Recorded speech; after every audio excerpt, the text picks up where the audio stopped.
रमजानुल मुबारक का मुकद्दस माह चल रहा है। इस दौरान मुस्लिम बिरादरी के लोग रोज़ा रख खुदा की इबादत करते हुए नजर आ रहे हैं। शाम को इफ्तारी के साथ ही रोज़ा खोला जाता है। इफ्तारी के वक्त काफ़ी फल दस्तरखान पर नजर आते हैं।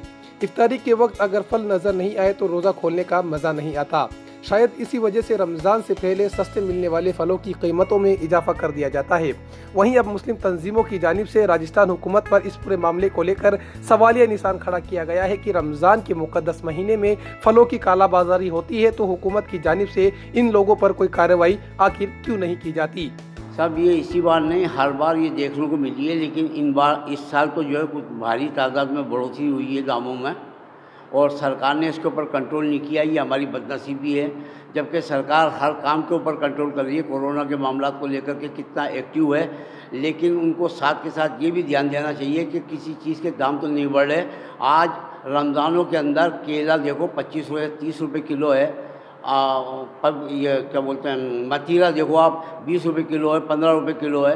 पहले 5-7 रुपये किलो बिका करता था, डबल भाव हो जाते हैं जस्ट रमज़ानों के टाइम में, और ये रोज़ेदारों के लिए भारी नुकसानदायक मामला है।